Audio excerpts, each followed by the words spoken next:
Hollywood, California, the Lux Radio Theater presents George Arliss in The Man Who Played God with Florence Arliss and Dolores Costello.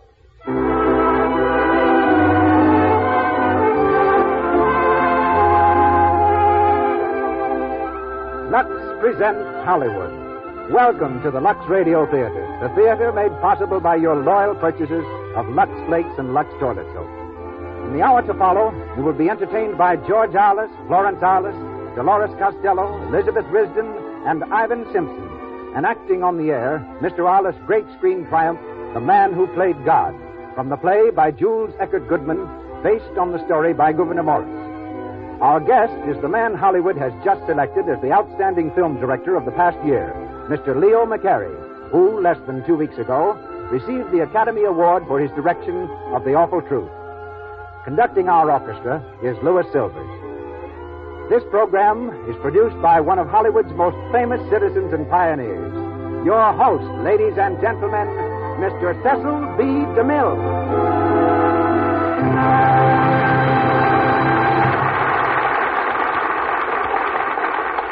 Greetings from Hollywood, ladies and gentlemen. One of the most flattering sensations in life is to be asked for advice. One immediately assumes a dignified thoughtfulness and prepares to blossom forth with opinions. But for me, the dispensing of advice is no longer the delight it once was. For I have a little ghost that haunts me, with an occasional reminder that I once advised George Arliss that I didn't think he'd have much of a chance in motion pictures. Long before Mr. Arliss became famous, he was acting at a combined dramatic school and theater at Margate, England. There he took notice of a girl who seemed to go out of her way to ignore him. One afternoon, to escape from a drenching downpour, Mr. Arliss dashed into the dark and empty theater and found that the young lady had preceded him. They looked at each other. They began to talk. And out of the rain and darkness, a kind of magic was distilled.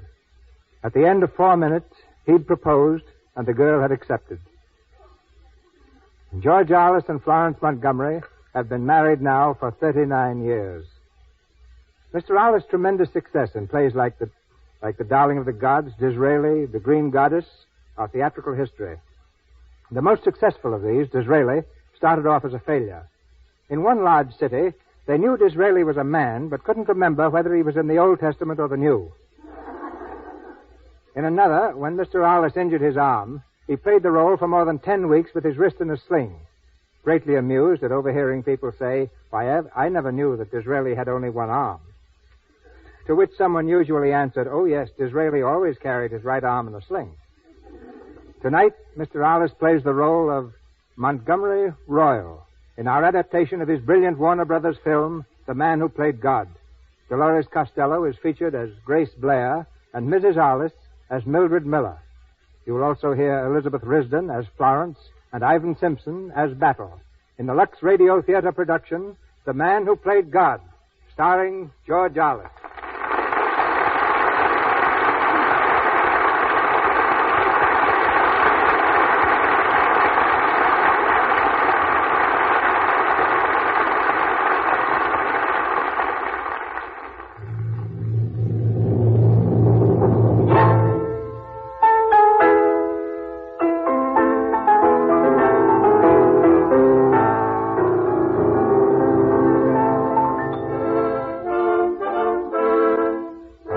Suite in Paris.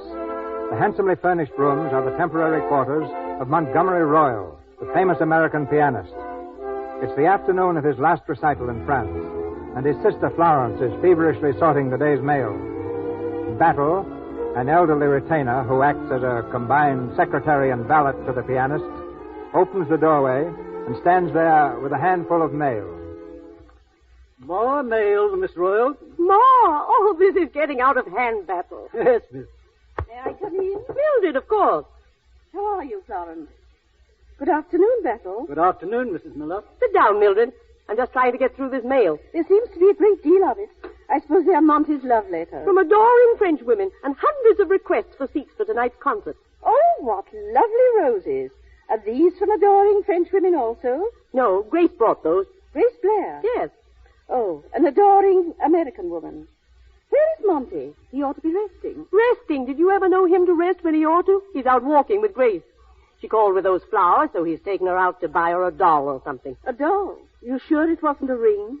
Mildred, what are you talking about? Grace is only a child. A child of 25? I come to think of it, Grace must be nearly 25. Florence, don't you ever see anything that goes on under your nose? Don't you know she's in love with Monty? Oh, that's nothing. What about all these letters? But he doesn't give those people private music lessons. Mildred, I believe you're jealous. Yes, I believe I am. I wouldn't worry. Monty's too level-headed to fall for a sweet young thing at his age.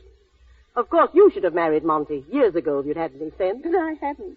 Well, you're an eligible widow now. It's not too late yet. Florence, there's one very good reason why I haven't married Monty, and I needn't tell you what it is. He hasn't asked you? Well, perhaps he hasn't thought of it. Why don't you remind him?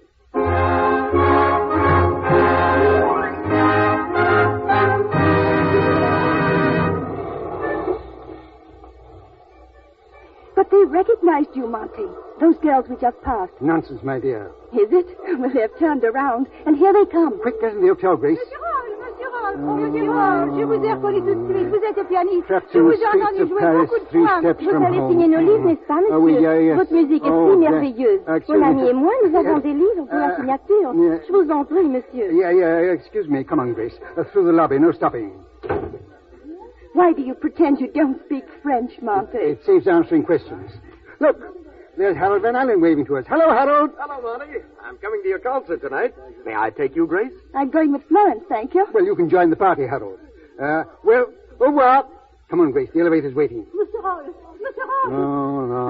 I'm trapped again. Oh, Monsieur Roll. Je vous ai attendu pour vous saluer. Oui, Désirais tant vous voir. J'irai vous applaudir ce soir, naturellement. Yeah. Monsieur, vous êtes un artiste si merveilleux. Et je vous ai entendu si souvent que... Excuse me, je ne comprendais le French. Excuse me. Oh, but I speak English too. Oh, do you? You remember me, do you not? I crossed on the Olympia with you in 1931. Madame Lavelle. Madame Lavelle. Oh, yes, of course. How do you do? Ah, monsieur, it is easy to see the young lady is related to you. I saw the likeness at once. Really, yes. She's my granddaughter. Indeed. But I thought you were not married. No, I wasn't then. No, not in 1931. But I'm so glad you like her. Come along, Grace, my dear. Going up. Oui, monsieur. Monty, why did you tell that woman I was your granddaughter? My dear Grace, you must give the public what they want. She wanted you to be my granddaughter. She didn't. She was just fishing. Besides, you know how terribly young you look. Yes, terrible is the word.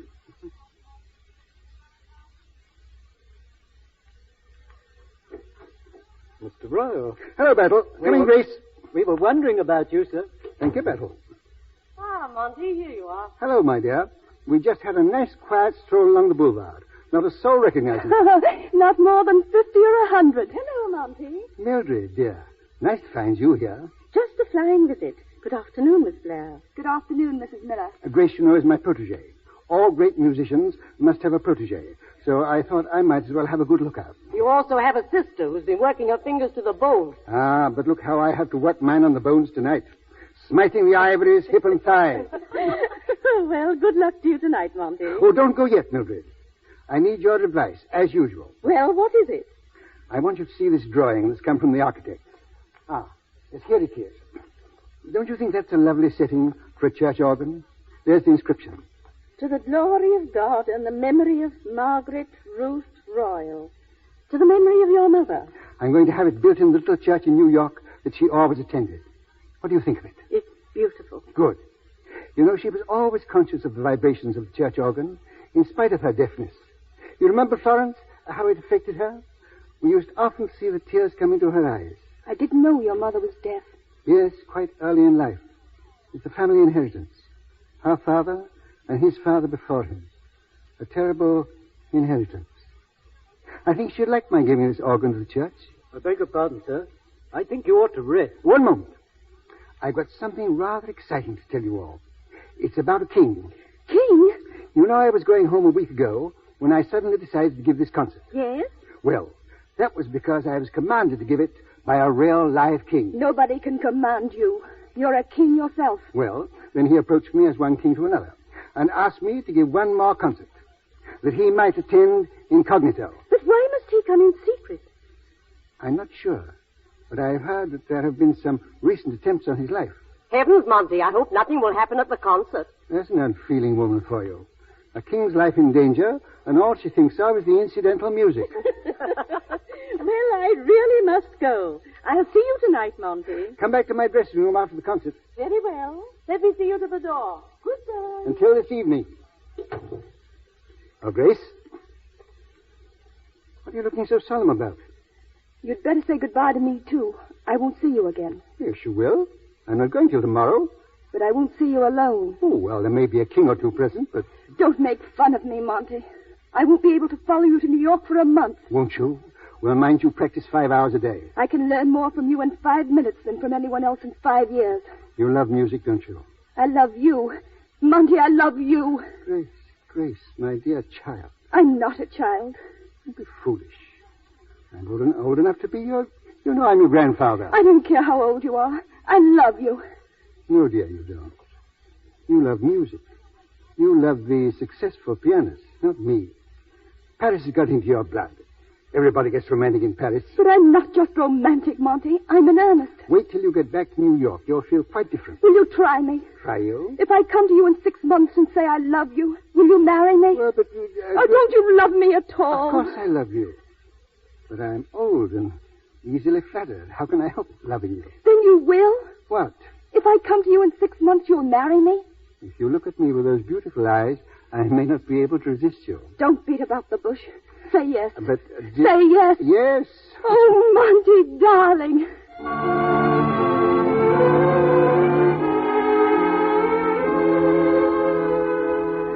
This way, madame. The seat's going forward. What a crowd. Isn't it marvelous? Do you see anybody who looks like a king? Our 4 seats aren't together. Harold, will you take care of Grace? With pleasure. No, I'll sit with you, Florence. Oh, no, you won't. You young people will sit together.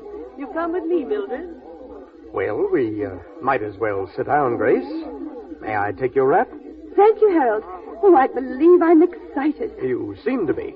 After Mr. Royal sails tomorrow, I suppose I may have a chance to see something of you. What do you mean? You're always seeing me. I'm always calling to see you, but you're generally otherwise engaged. Harold, don't start that again. I want to listen to the music. Well, there isn't any music yet. Why do you carry those enormous race glasses? I like to watch the movement of his fingers. There he is. Who, the king? No. What an ovation.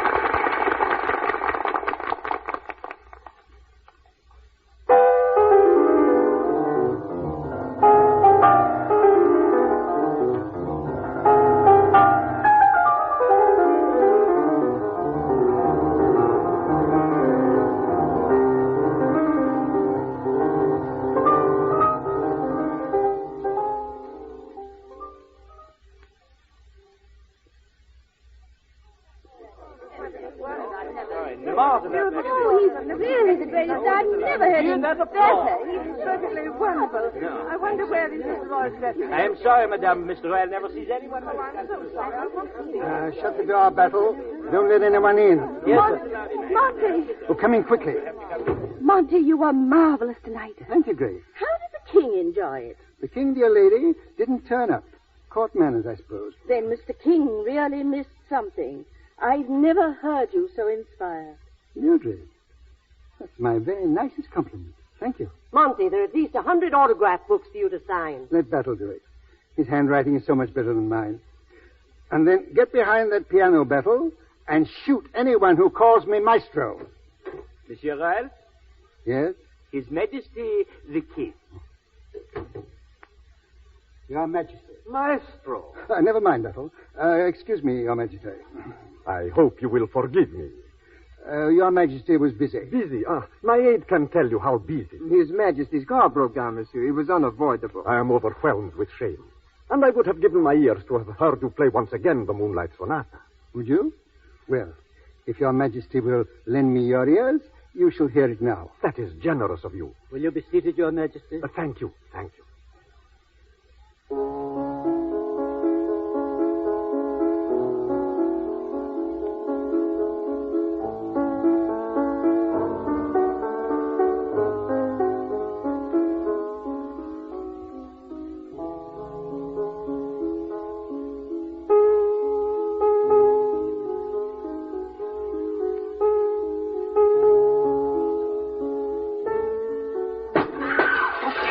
Your Majesty, a bomb! Monty, don't Stand back, touch it. everybody. He's picking it up. Get away from that window. Quick, look out. Thank God there was nobody below. Your Majesty, are you all right? Yes, but Monsieur Royal, He is unhurt, Your Majesty. he saved my life. Monsieur Royal.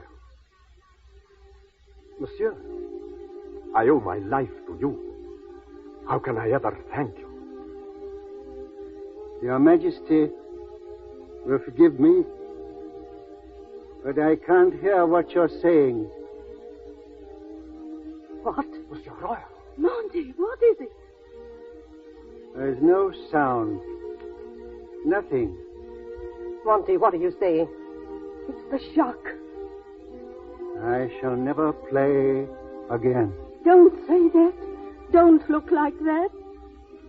Mildred, my dear, I'm stone deaf, just as my mother was.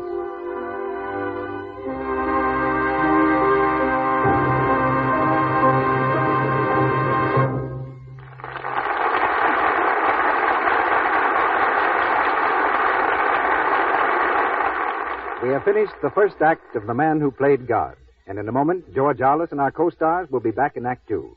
But during our brief intermission, we'd like you to come along with us to an amusing place where everybody speaks in rhyme, even the judges, the lawyers, and prisoners in the courts of law. We take you to a courtroom in this strange land of rhyme right now.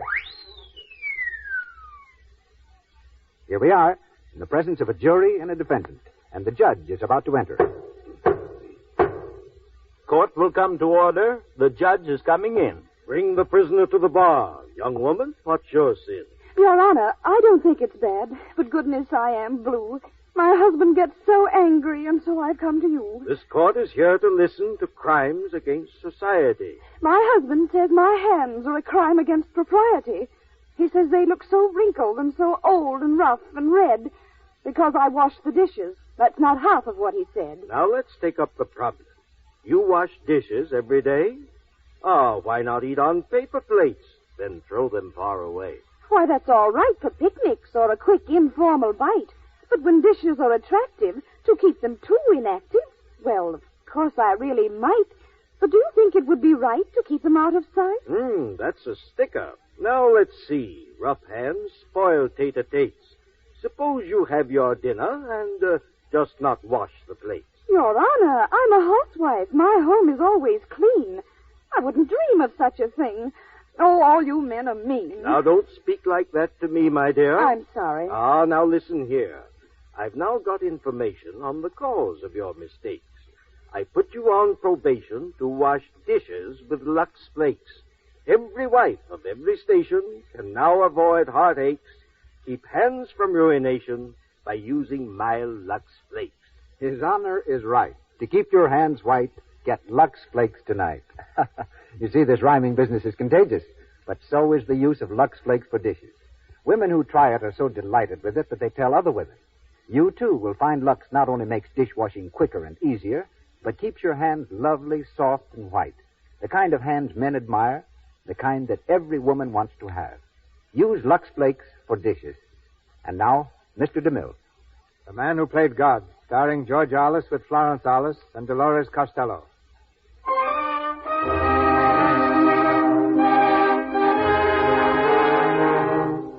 Five long months have passed, and Monty has learned that his case is hopeless, that he will never hear again. Embittered, he shuts himself away from the world, seeing only three people, his sister and Grace and the man who instructs him in lip reading. In his New York City penthouse, high above Central Park, he's receiving his final lesson from the instructor. And now, Mr. Royal, I'm going to give you the final test. Yes? I'm going to place my fingers almost over my lips and see if you can read what I say. Go on. From that window, I can see the people walking in Central Park. What did I say? From that window, I can see the people walking in Central Park. Good. How did you get that? Mainly from the muscles of your throat and jaw. Well done. Try again. The flowers are blooming, the sun is shining, and God's in his heaven. The flowers are blooming, the sun is shining, and God's in his heaven. Splendid. Well, you're a remarkable student, Mr. Royal. Thank you. I'm afraid there's no use of my coming anymore. I shall be sorry to lose you. Impress on your friends not to try to help you by mouthing their words. They'll only mislead you. I don't allow many visitors. No? You should. Goodbye. Oh, Mr. Royal. Try not to be irritable. And don't try to fight against fate. You're not a musician. No, I'm a philosopher. Goodbye. What's the use of it?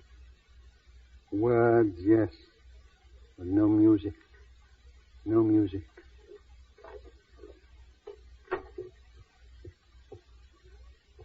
Monty. Oh, it's you, Florence. Why don't you come straight in instead of creeping up behind me and pushing me? I'm so sorry. You and Battle are always talking behind my back. Why can't I be left alone? I know perfectly well I'm a millstone around your neck, but you needn't make me conscious of it every moment. Monty. Oh. Grace come yet? No, but Mildred is here. You wish to see her? No. Yes. I should like to see Mildred. Come in, dear. Monty. Well, Mildred, this is my den. The lion's den, you know. Florence. Sit down.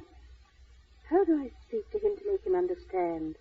Do I speak loud or slow or how? Speak naturally, that's all. I can understand you. You heard what I said? No.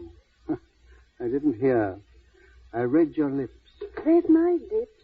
How wonderful. Oh, Monty. Why are you crying? Because you find me changed, eh? Haven't I good reason to be changed? But I'm glad you've come. I've missed you. I've often wished to talk to you during these 5 silent months. You didn't answer my letters. I knew you only wrote because you were sorry for me. You should know me better than that, Monty. But I can talk to you. You've always... Mildred, you believe in God? Yes. I've been studying the Bible lately. Listen. It says here, are not 5 sparrows sold for 2 farthings, and not one of them is forgotten before God? You believe that? Yes. If he knows everything, why does he let such horrible things happen? Monty. You'd only left me my music. Mildred, I've withdrawn my promise for the church organ. Why? Because I won't be a hypocrite. He struck at me. He struck at my mother. Why should I glorify his name? Perhaps someday you'll learn why. I can't believe that he makes mistakes. Mildred, the Bible is a great book. But I'll tell you what it has taught me. There is no God. You who were so tender, so good. There is no God. You shut yourself up here and brood on your affliction. Do you know where this will lead you? Yes, to madness. I thought of that. And how easy it would be to end it all. I've thought of that, too. Don't say those things. Monty, you've never had to test yourself before. Test myself? I'm not speaking of music. I'm speaking of life. You've had everything. Wealth, talent, social position, but you've never really suffered. A man who has never suffered has never lived. This is not suffering. This is a living death. It's your first great test. Are you going to fail? Are you? Hello. Oh, Mrs. Miller. Good afternoon, Grace. I'm so glad to see you. What do you think of Monty? Stop that. I won't have anybody ask what they think of me. I know what they think of me. He's a bad child sometimes. Sit down, Mrs. Miller. I was just going, Grace. Oh, don't let me turn you out. He sees too much of me, you know. But I must go. Goodbye, Monty. Goodbye. Thank you for coming. How are you today, Monty? Why do you say I see too much of you? You know I look forward to your coming. Monty, you make it very hard for me to say goodbye. Goodbye? You knew I was going to Santa Barbara, to the Chittendens. I'm leaving tonight. But I thought you were leaving tomorrow, Wednesday. Today's Wednesday, dear. Oh, is it? Well, one day's so much like another to me. Well, I've lost a day. That's some consolation. I feel terribly about leaving you. If I hadn't promised... Of course you must go. You need a change. Why should I need a change? Too much of me. Beginning to tell on you. Monty. Why are you carrying those field glasses? You going to the races? No, not exactly. Mother and I are... Oh, Monty, you know how I love the piano. We were going to the concert this afternoon. Do you mind? Mine? It's the first recital I've been to since yours. Does it seem rather heartless for me to go? Oh, why shouldn't you? You are taking these glasses to watch the fingering. I remember. You used to watch mine. Yes, I always watched yours. Oh, I don't think I can bear it. I won't take them. Nonsense. Why not? Anyone else going with you? No. Oh, yes, I think Harold Van Allen is going to be there. Oh. He's a nice young fellow, don't you think so? Harold? He's all right. Well, I won't keep you. Have a nice holiday in Santa Barbara. I quite envy you. Why don't you come? No, thank you. I might read their lips too freely and find out what they say about me. No, thank you. I suppose there'll be a crowd. Oh, just old friends, I expect. Van Allen's an old friend of theirs, isn't he? Yes, I believe he is. Suppose he'll be there. Harold? I shouldn't be surprised. Grace, you know, if you turn your head away, I can't tell what you're saying. Will Harold Van Allen be there? Yes. Monty, do you remember what I said that day in Paris? I meant it, Monty. I mean it now. I know. Goodbye, my dear. Enjoy yourself. I'll see you the moment I come back. Goodbye. Goodbye.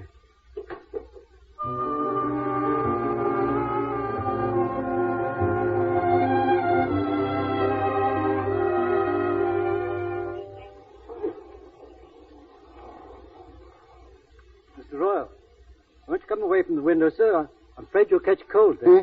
You'll catch cold with the window open, sir. I was looking down into the street. There's a fascination about height battles. I don't wonder at people giving way to sudden impulse. Mr. Royal. What's the matter? Nothing, sir. I was about to suggest, Mr. Royal, if you'd only try to play again. It's so long since you've touched the piano and your violin. Play again? I wonder if I could. Sit down, sir. Try it again, just once. If I touch these keys, there'll be music in this room.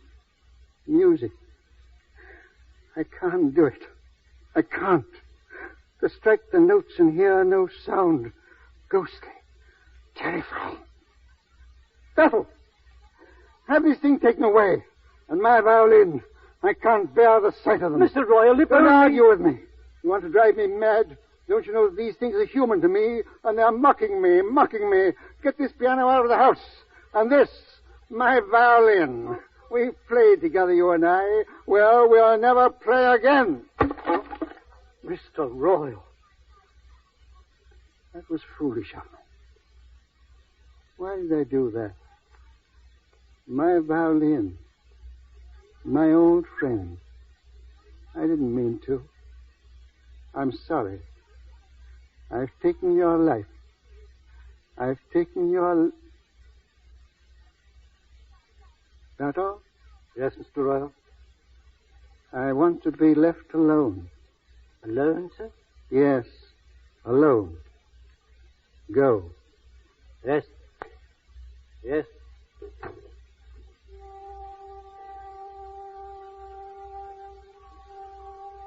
No sound. No voices. Nothing but silence. Forever. The silence of the tomb.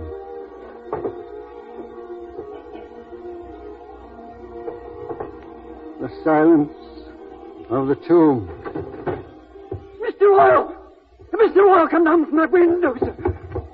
Oh, Mr. Royal, for God's sake. Why did you stop me? I've nothing to live for. You've everything to live for. Tell me one thing. One reason why I should live. For others, for those who love you. I'm a burden to those that love me. That's not true. You think I'm blind as well as deaf? Don't I see you all groaning and suffering for me? Because you suffer too. We try to help you. Can you give me my music? No. Nobody can do that. But there are other things. You're thinking only of yourself. It's cowardly of you, that's what it is. You're a man, and you're supposed to have a man's strength.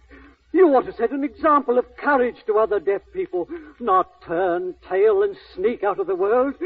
You're a coward, a beastly coward. A coward? Mr. Royal, forgive me. A coward? And I thought it took a great deal of courage to do what I was about to do. But you're right. It's easier to die than to live. Don't ever try to do that again. There's so much beauty in the world. And so much that is ugly and brutal. The trees and the flowers in the park. Look at them, sir. Nature's beautiful. But its workings are cruel. I see no guiding hand, no method, no meaning. Here, look through these field glasses, sir. The flowers. You can almost count the petals through these. Look, sir. Look. Yes. Trees and flowers and cripples and beggars. Hunger and strife and flowers in hopeless confusion. How absurd to believe in a merciful God. But there's joy and happiness, too. You can't have just one thing. It's contrast that makes life so wonderful. Yes. Sickness, too. There's a young fellow walking down there. Looks as though he hasn't long to live. The girl's got hold of his arm. These are very strong glasses. Very strong lenses. I can read their lips. What are they saying, sir? You want me to be an eavesdropper, Bettel? I want you to see and understand the misfortunes of others. Troubles that are worse than your own, sir. They're sitting on the bench. He's telling her that what the doctor has just told him. He has to go away. A long rest. There's no money. The girl holds his hand. He's crying a little. It'll cost at least $1,000. There's your god of contrast, Bettel.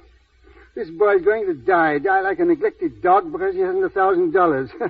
It's a wonderful world for some people. It would be for him, sir, if only... If only he had the money. If he had $1,000. If he had...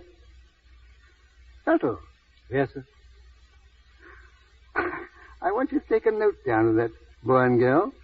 Take a note, sir? Sit down and write it. Yes, sir. Ready, sir? If you'll give the bearer your name and address... If you will give the bearer your name...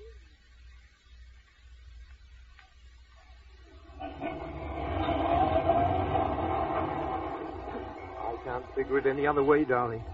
I need 1,000. There's no chance of getting it. I guess that's all. No, I won't let you say that. There must be a way. There must be. I don't see how. We can't get married. I guess we never will now. Oh, Ed. It's tough on you, honey. Tougher on you than on me. Don't say anything. Don't speak, Ed.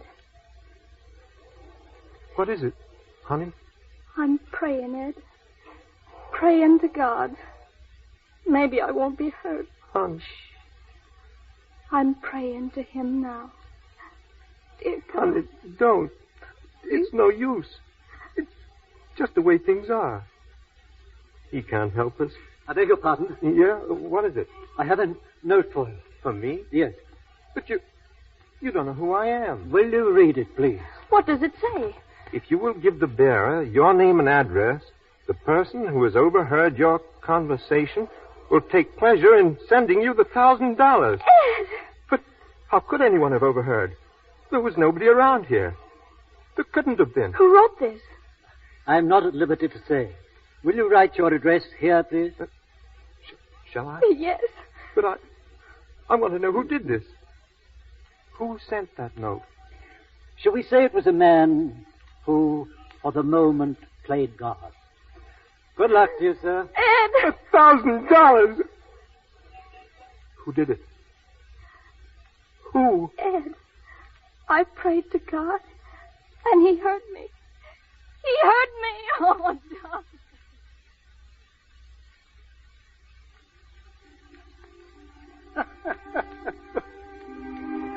She prayed for it. She prayed for help, and she thinks that God, at last I've got a good joke on him. I wonder, has he the laugh on me?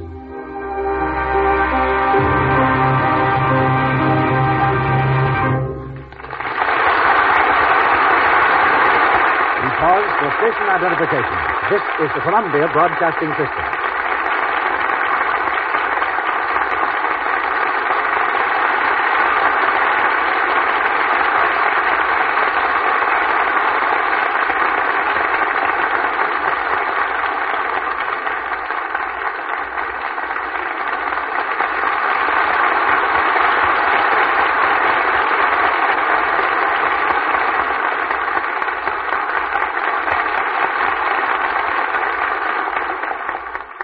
The curtain falls on the second act of The Man Who Played God.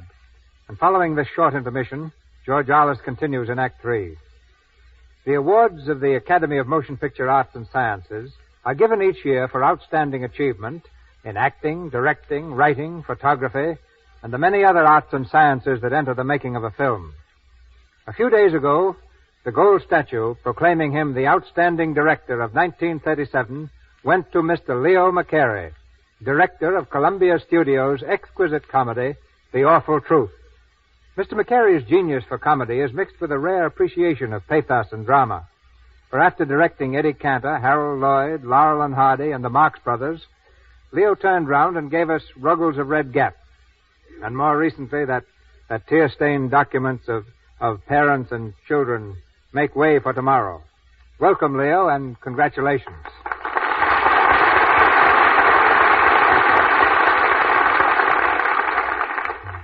All great directors like to talk, Leo, so begin. I'd rather hear the third act of Mr. Arliss' play.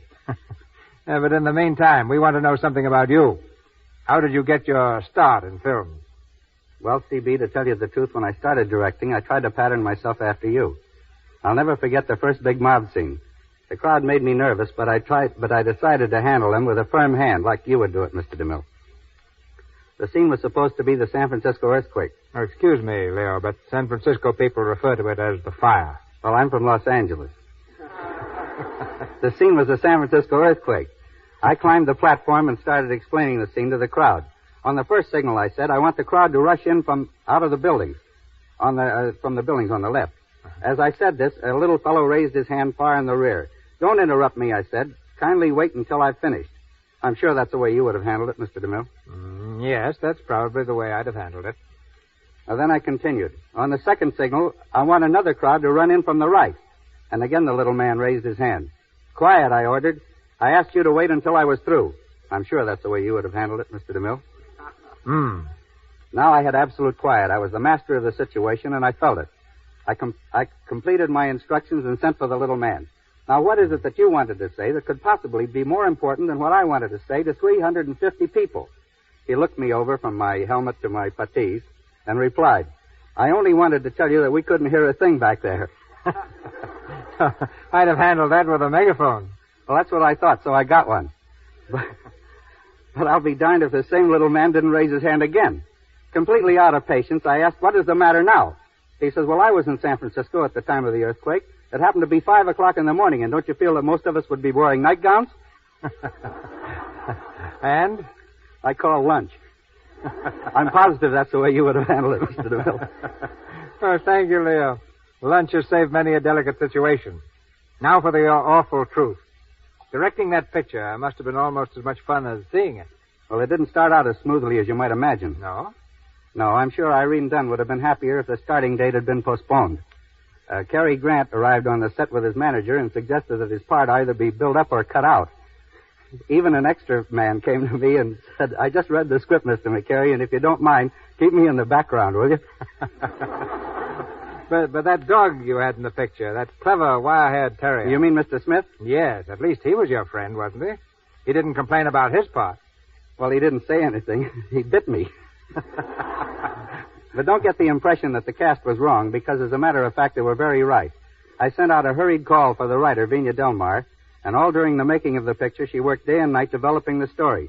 Many of the suggestions we used came from Irene Dunn and Cary Grant, and I mustn't forget Ralph Bellamy. And the only thing that would make me happier would be if I could make another picture written by Vina Delmar with the same 3 stars. Well, you've given us some highly hilarious scenes, Leo. In your own opinion, which is the most memorable in your career?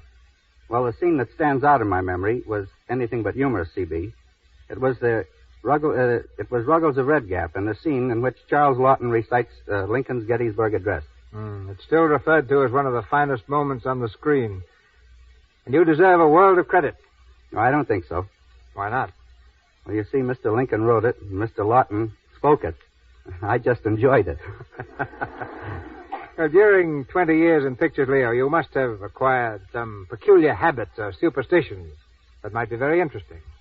Oh, yes, C.B., I do have a superstition. Just one, and it's terrible. I can't seem to overcome it. Well, what is it? Well, I'm superstitious about making bad pictures. I just sort of feel they don't do anyone any good. Well, so long, C.B., and congratulations on your fine program and your excellent product. You make a pretty good product, too.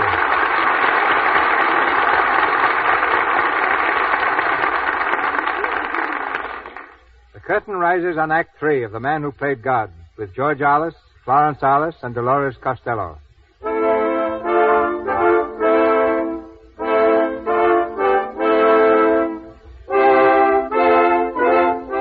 In the loneliness of his room, high above the park, Monty has made his peace with God by reading the lips of those less fortunate and giving them aid.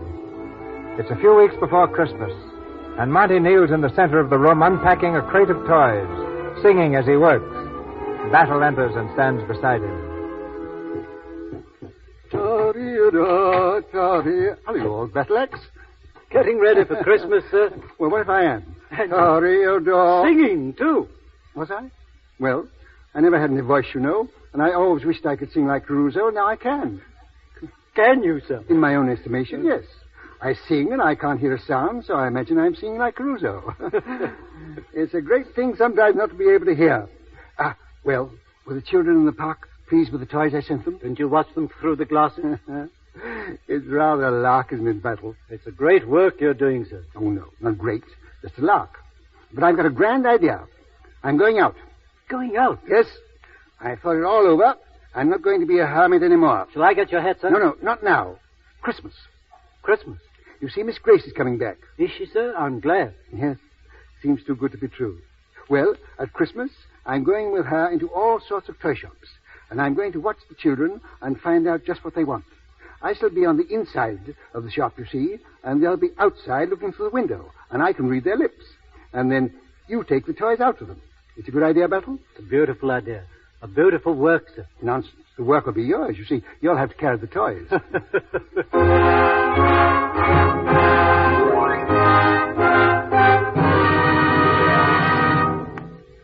Oh, don't go yet. Sit down, Mildred. Here, let me make you comfortable.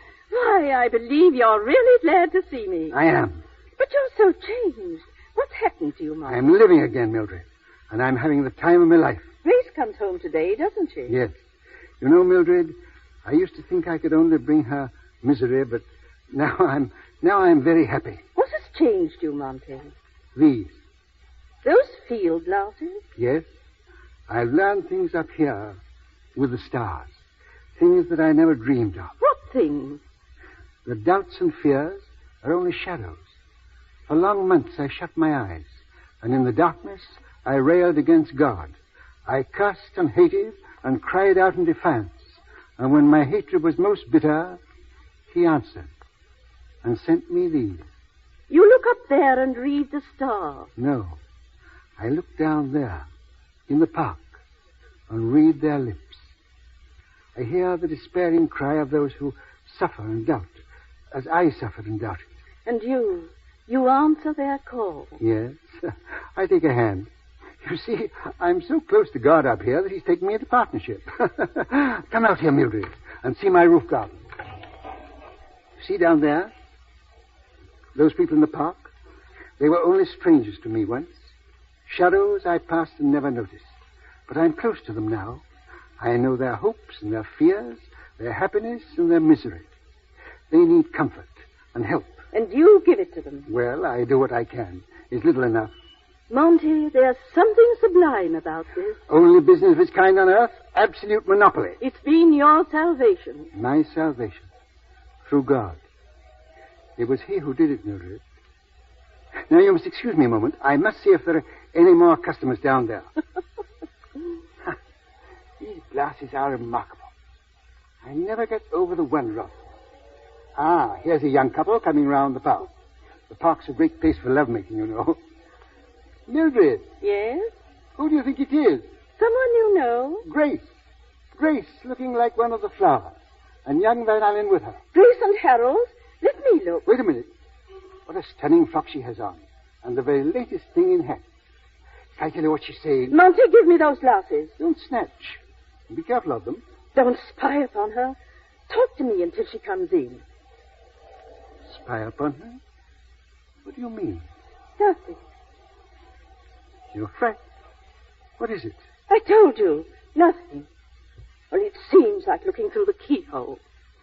Mildred, I don't hear gossip, you know. Has there been any? Don't talk nonsense.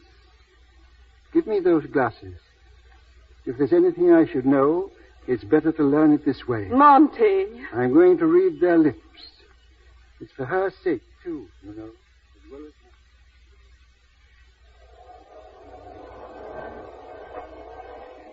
mine.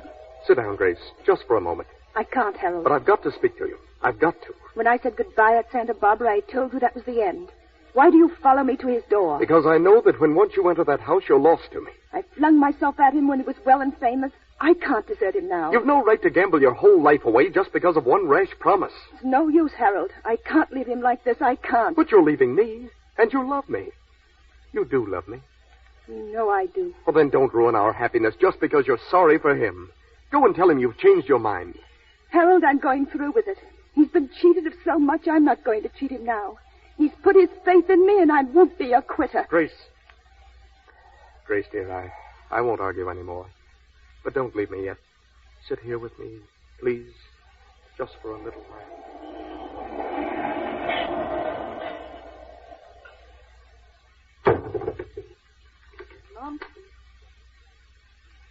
Monty, look at me, please.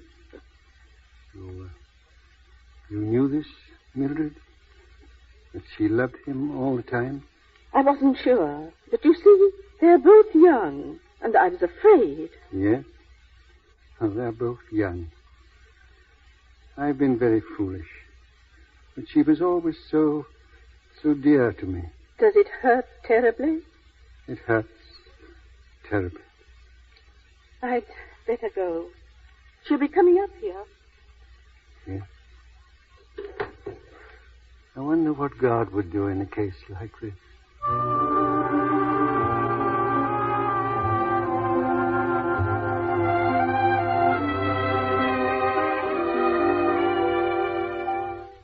And then we had a barbecue dinner, and I cooked the steaks.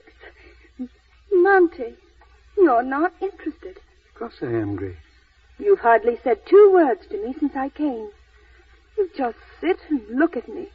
What is it, Monty? I have to look at you to understand you, to read your lips. What did you do while I was away? Nothing. Everything.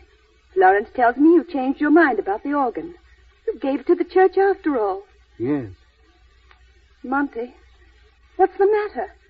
Aren't you glad I've come back? Yes. You haven't told me so.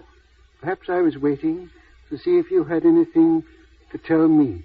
But I've been trying to tell you. I mean, about Santa Barbara. Santa Barbara.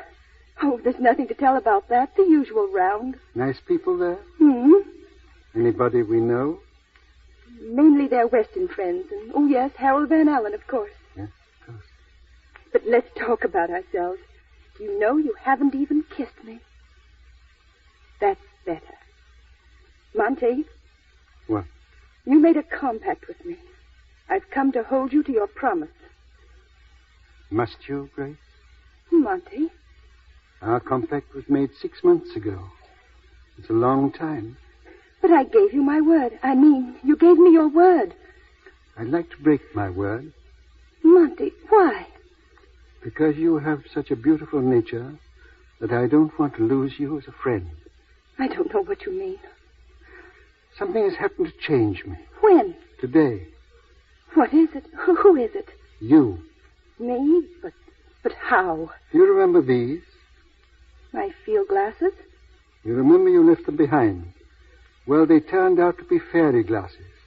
By looking through them, by looking at people in the park, I can see everybody's life just as it is. Everybody's thoughts just as they are. Monty. Don't be frightened. I saw you in the park, Grace. You read our lips. Yes. Puts me in a pretty bad light, doesn't it? Eavesdropping. But you see, I wasn't quite prepared for what I was to hear. Monty, you don't think I've been deceiving you, do you? No, dear. You've just been deceiving yourself. I did love you.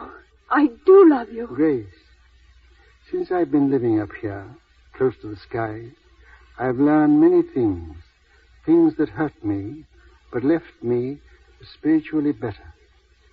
It was music that brought us together. You know that, don't you? Yes. It was a love founded on perfect harmony, but we never looked ahead. Our love was music. But you see, dear, a string snapped, and the music ceased. Not altogether, Monty. You'll always be my idol. I shall always be your friend. Goodbye. You behaved like a gentleman, Grace, and perhaps I admire you more than I could ever have loved you. Monty. Goodbye, my dear.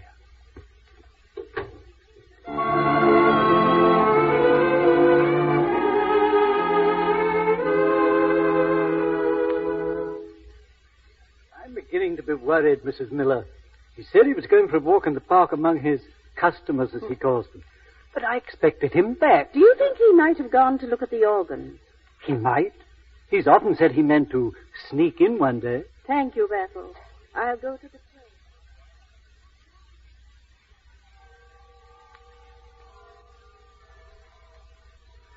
Oh, God, send him peace. Send him happiness. Give him strength. It's Monty. Monty! Mildred, I'm so glad. I came to see the organ. I did, too. And to pray for something, Monty. What? That you might be the first to touch the keys, to play upon it. No, I can't. I couldn't stand it. It's there, Monty, in the loft. May I go up with you?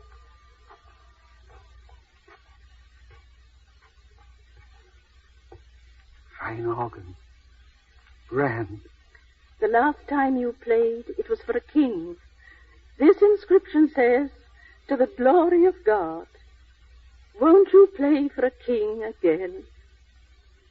Sit beside me, Mildred. Don't leave me, please. Won't you play? Yes. For the king.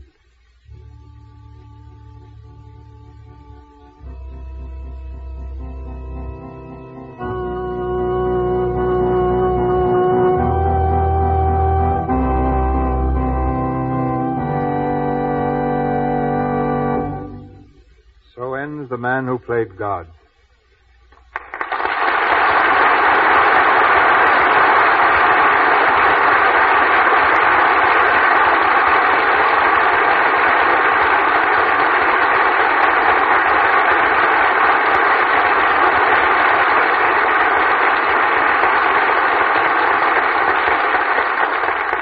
We'll hear again from Mr. Hollis in a moment. A while back, there was a wave of interest, you all remember, on the subject of child marriages. The question arose, what is actually the age of the average bride in this country? Melville Ruick has an answer for you. Here are figures based on 60,000 marriages in a large eastern state. The average age of marriage for girls was 22. 65% of the brides were under 25. Of course, these figures don't tell the whole story. For as everybody knows, women who are truly charming can marry at almost any age. Charm counts a lot more to a man than how old a woman is, how well educated, or how much money she spends on herself. For example, no man knows how much a woman's dress costs. He does know if it's becoming and dainty and charmingly feminine. Undoubtedly, that's why charming women the world over are Lux users. For Lux Flakes are made to keep your frocks just that way, to keep the colors and the fabric fresh and new looking. You can count on these gentle flakes to care for anything that's safe in water alone, and to keep it beautiful an extra long time. To guard charm, use Lux Flakes. Now, our producer. Our debt to Mr. Alice extends beyond his superb performance.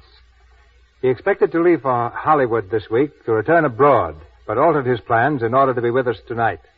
I'm sure, Mr. Alice, that I speak for all your listeners in wishing you and Mrs. Alice bon voyage. Very kind of you. Thank you, Mr. Mill. The broadcast of Disraeli on this stage brought me a large number of very charming letters. Very many from middle-aged and elderly people to whom it recalled pleasant associations of their earlier life.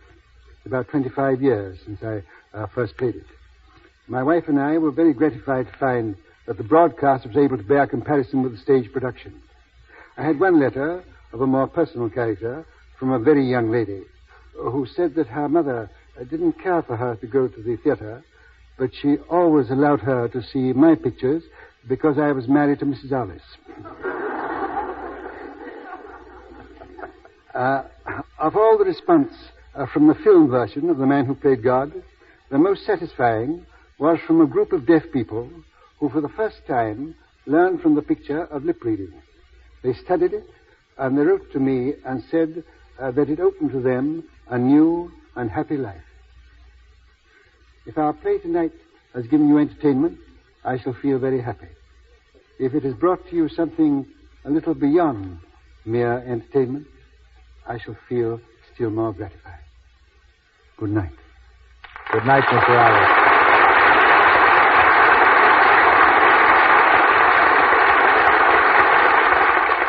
There's wonderful news of next week's stars and play coming to you in just a moment from Mr. DeMille. But first, may I say that in our cast tonight were Ivan Simpson as Battle, Elizabeth Risden as Florence Royal, Leonard Willey as Mr. Appleby, Evelyn Keyes as Girl in the Park, Reginald Sheffield as Boy in the Park, Vernon Steele as the King, Frank Nelson as Harold, Michelet Burani as Madame Loubelle, Charles Evans as Usher, Louis Merrill as a manager, James Eagles as aide to King, Edith Nestier and Lou Lorraine as French girls, and Elizabeth Wilbur and Georgia Kane. Louis Silvers appeared through courtesy of 20th Century Fox Studios, where he directed music for their new picture, Sally, Irene, and Mary. And now, here's Mr. DeMille. A week from tonight, the Lux Radio Theater will echo to the unforgettable melodies of Victor Herbert. Sweet Mystery of Life, Falling in Love, and Italian Street Song, all of which tells you that our play will be that tremendous success of stage and screen, Naughty Marietta. Making special trips from New York to be with us are two of the greatest and most popular singers heard today in grand opera, motion pictures, and on the air. Mr. Lawrence Tibbett and Miss Helen Jepson. Naughty Marietta is a dramatic play of old New Orleans. Miss Jepson will be heard as the runaway French countess, and Mr. Tibbett as the reckless American soldier.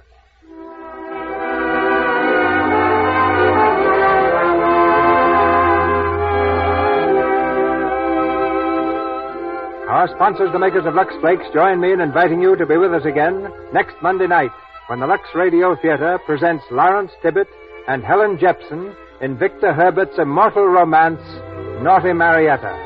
This is Cecil B. DeMille saying good night to you from Hollywood.